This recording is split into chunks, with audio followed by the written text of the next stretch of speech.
Krizto, and I'm a happy member of the Phoenix Foundation, obviously. So recently what I'm doing is that I run education and wellness programs for people around the world who've been through different challenges in their lives, especially for huge transformation. And my biggest accomplishment, I would say, is that everyone who has ever encountered me, like interacted with me, would feel a little bit better about themselves, feel a little bit more loved and happier, walk away more uplifted. And this is what I consider the biggest accomplishment that I've done in my life.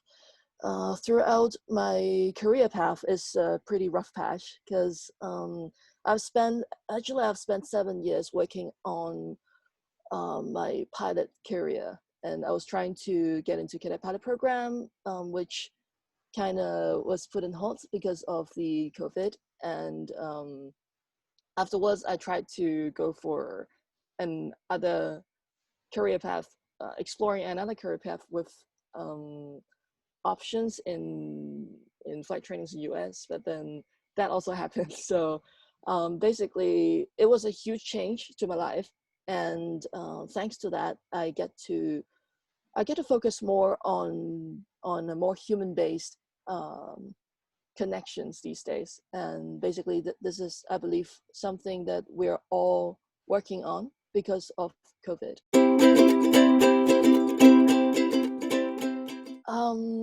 The calling specifically for what I do now, you mean? I went on a soul searching journey, I would say, after having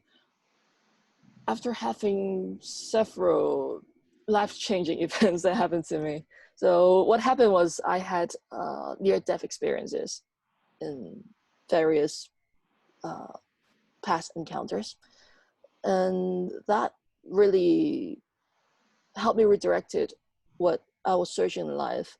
Is all not before, I feel like I was kind of a overachiever, trying to do this and that all the time, and maybe didn't even spend much time thinking about what I mean to people around us, or what universe, what the world means to me, like all the relationships that we have in here. I didn't really think about that, and I think that kind of near-death experiences had helped me, give me the time to slow down and really search inside and see the relation I have with people around me. So what happened was,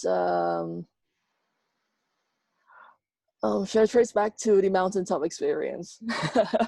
I guess that would be a very good start. Is that there was a time where everything I've ever established in my life got wiped out completely. And it's just a time for stillness. And I got invited to a pilgrimage where I was advised by the guru to give up everything that I've ever had, to not think about what the next step is, and just go and just trust. Just trust and go, packed very lightly, and go to a place where I've never been, and I don't know what's going to happen next. And that's where I followed a group of people who were also in my same circumstances up to the mountaintop. And that group of people, it included Buddhist monks, artists, people who just lost their closest family, people who were outcasts, and refugees. And the group, basically, we didn't understand why we were grouped together, because we actually just met along the way. And that group, that night, I gathered with them on the mountaintop. The Buddhist monks started teaching us how to breathe, how to get connected back to ourselves, because obviously we're all very lost and all just kind of clueless, like what we're doing there. Basically, kind of that's I would say is like most people now working from home or dealing with the pandemic in the world. It's kind of the kind of lost moment, as in my whole life has changed. I lost my original career. I lost my comfortable way of living. I get to experience that feeling way before the pandemic, 5-6 years ago, on that mountaintop. And it was at that very moment when the Buddhist monk taught us how to breathe that we really feel it all in, and all we felt was acceptance. We felt all the pains and emotions, and then after the acceptance, it was breakthrough. For all that we know, the kind of encounter, what I felt like was a very, very deep and intimate feeling. Someone that really loved and cared about me, which is, if you will, some people might call it God, the universe. The Buddhist monks, they may say it's your higher self,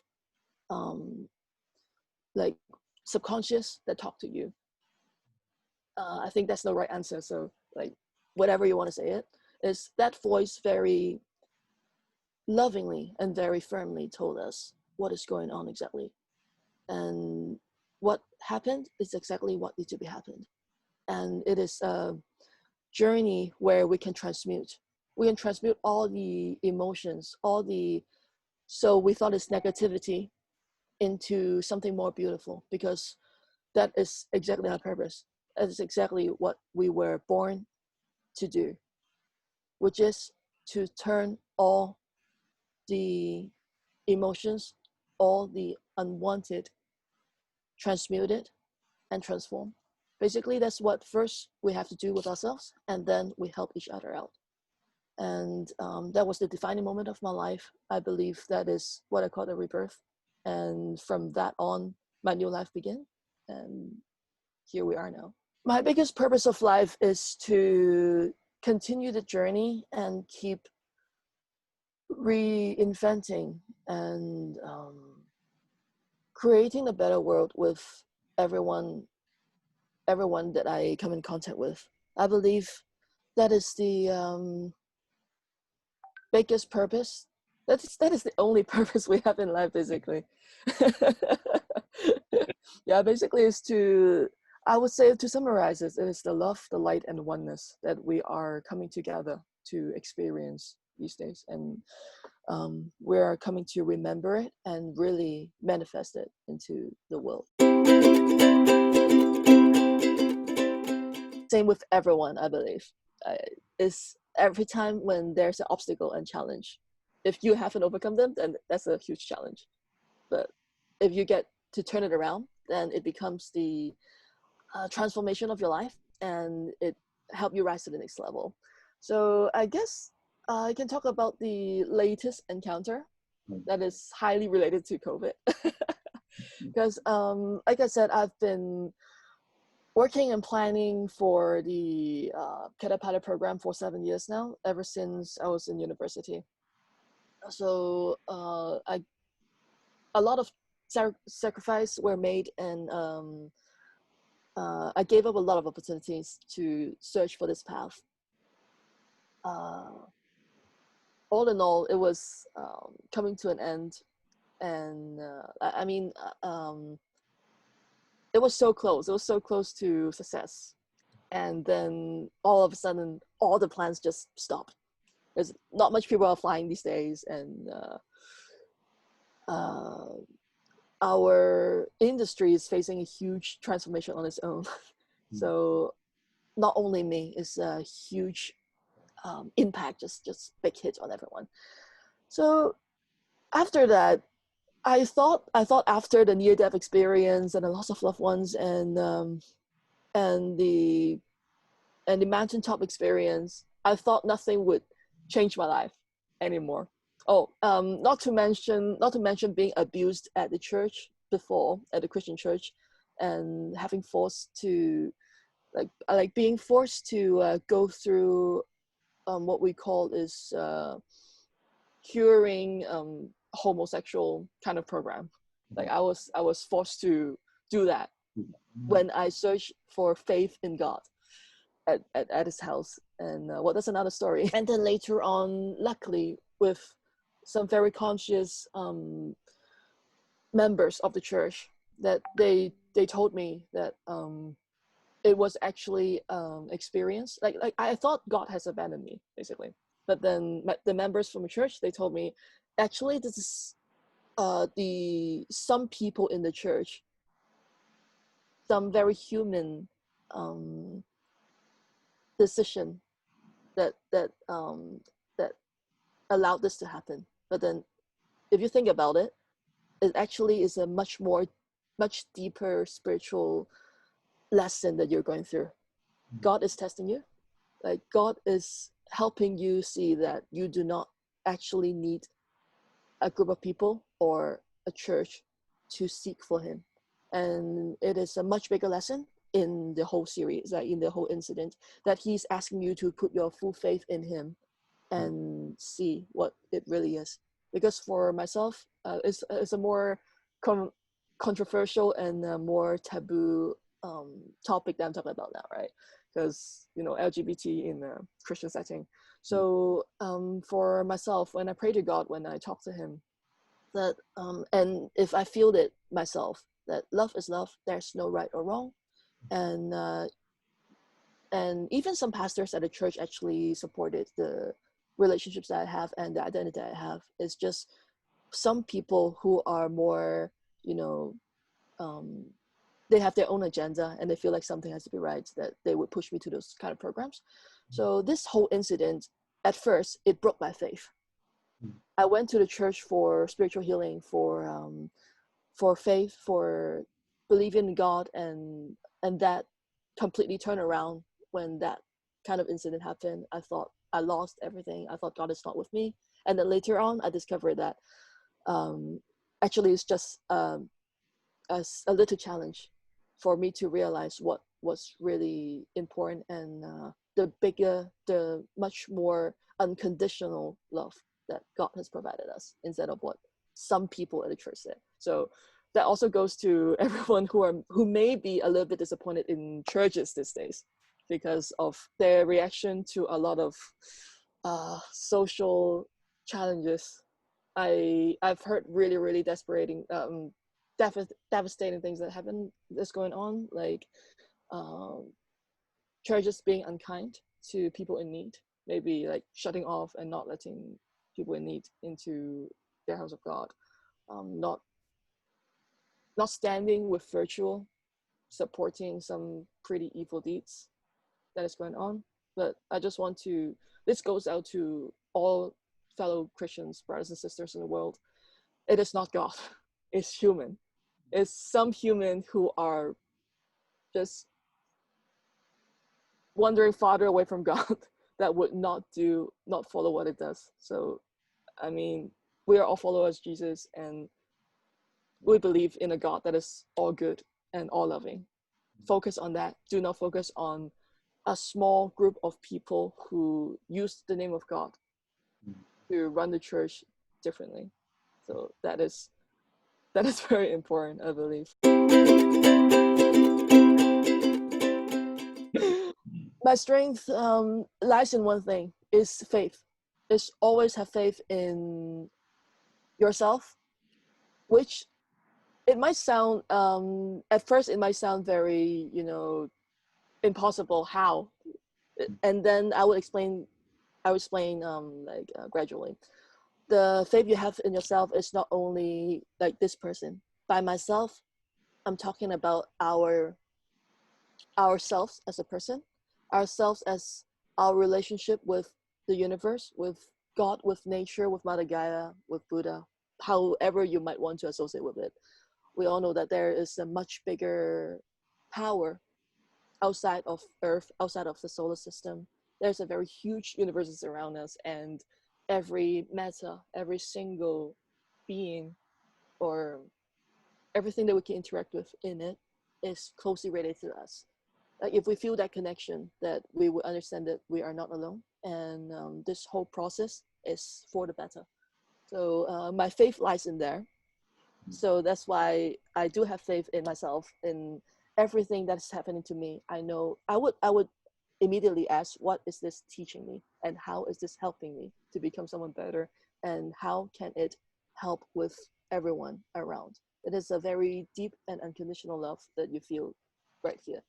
Mm. Once we open up, once we open up and connect, really connect with nature, connect with people, then that's how you can feel it.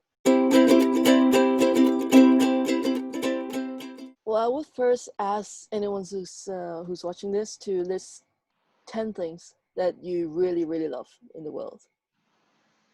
So just think about it down in your head, the 10 things that you love so deeply that you prioritize them. So after listing it, it might be material things like, you know, cars and jewelries and nice things. It might be more experiential. It might be a walk on the beach.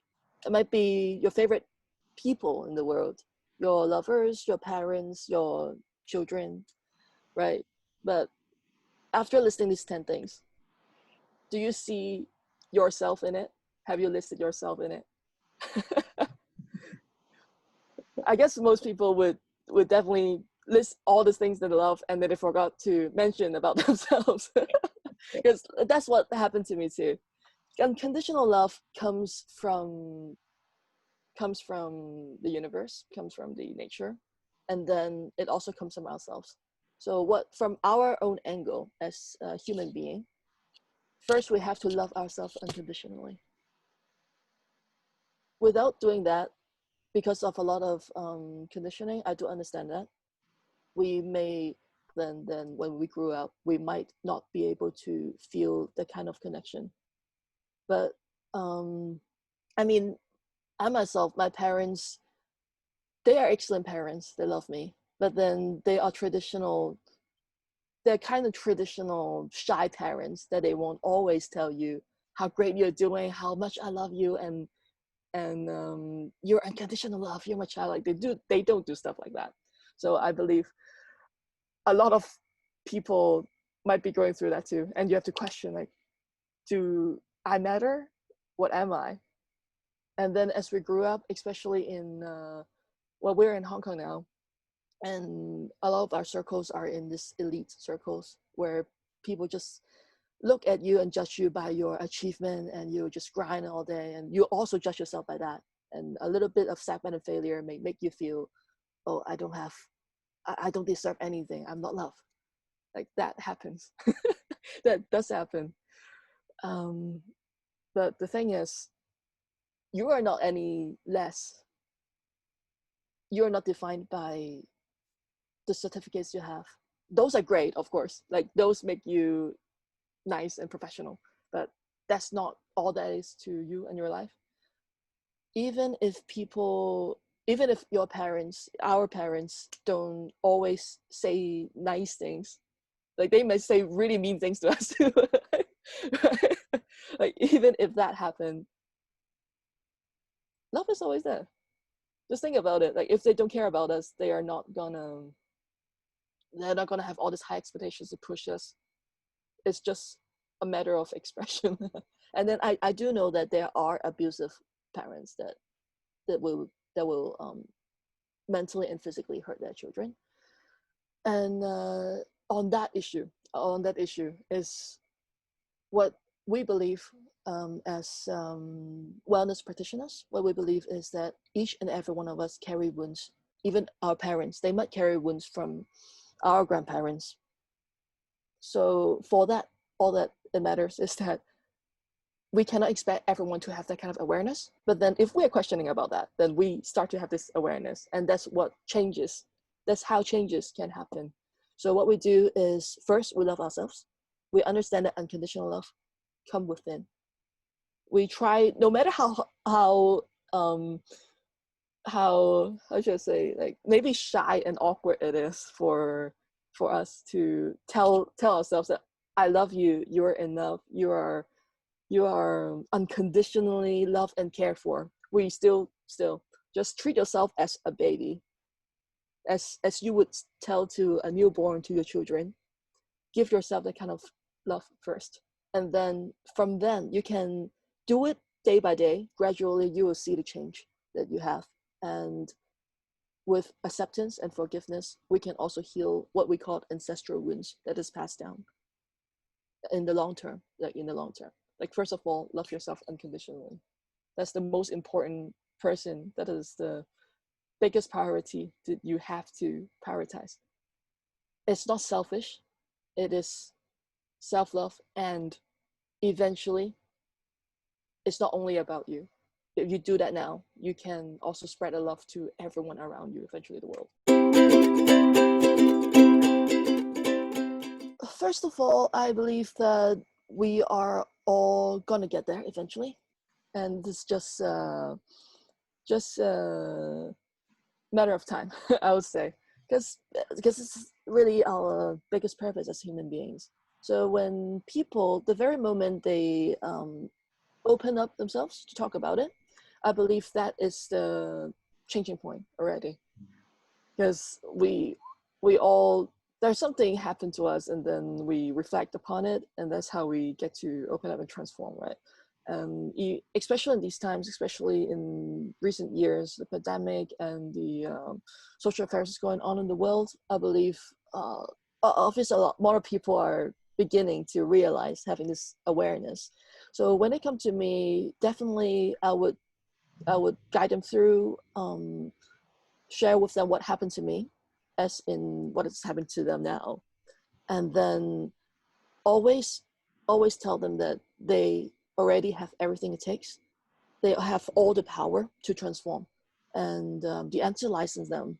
And all it takes is that they realize it first step, and then they're willing to, I wouldn't say heal or cure, because there's nothing wrong with it at all. They're willing to realize and feel guided, and just guide them, like let life guide them to whatever direction that is that they're heading towards. So there are different steps: affirmations, restoring faith, and then the next step is transform and start helping more people with their experience as the eventual goal. First of all, really, please do not fear. Please do not fear any part of it. I believe, I understand that a lot of people are getting really frustrated and feel like maybe defeated even because of this, for a lot of reasons, like physically, lifestyles, and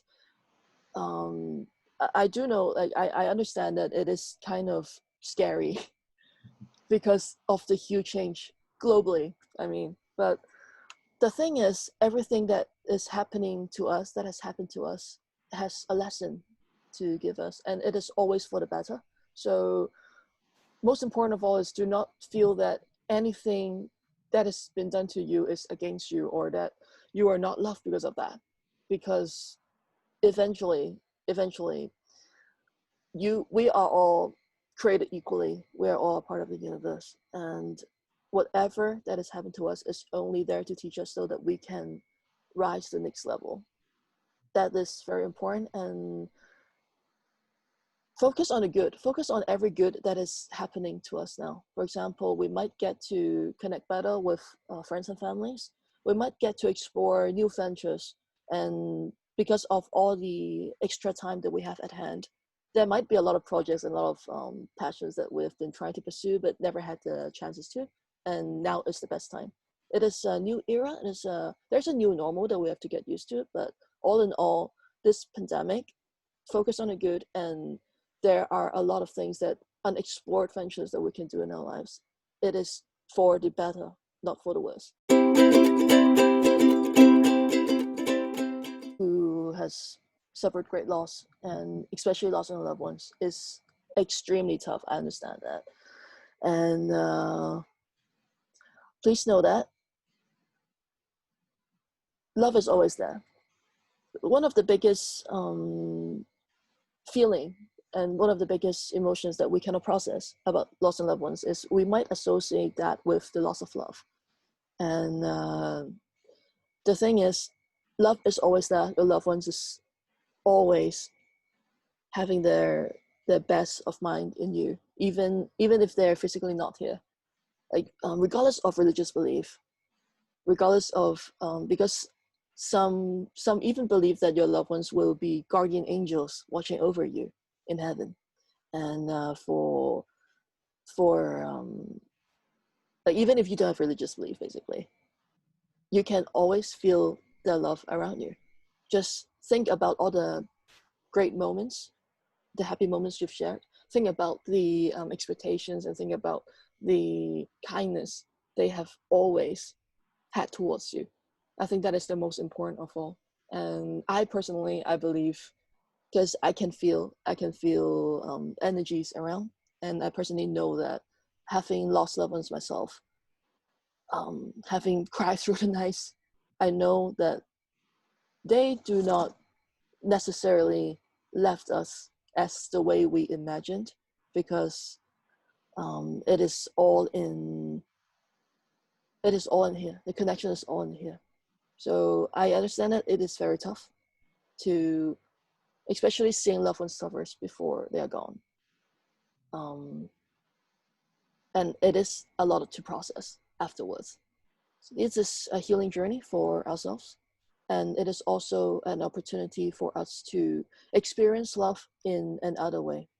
And I hope that for those who are still going through that and processing that, try to have these affirmations before you sleep every night.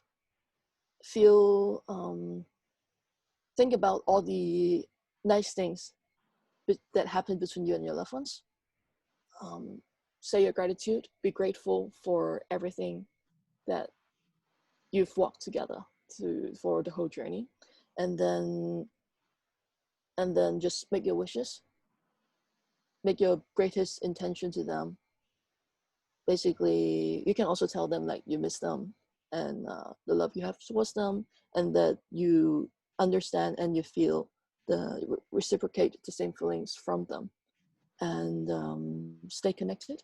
You can do that for 21 days, and slowly you'll begin to see the transformation in the shock of loss from that you have currently, and always feel at heart that your loved ones has never left you. The love is always there. That's most important of all. Change is the only constant, and what happened is exactly what needs to happen. So instead of feeling helpless or fear it, what we do is ask, what is it teaching me, and how is it gonna change me for the better?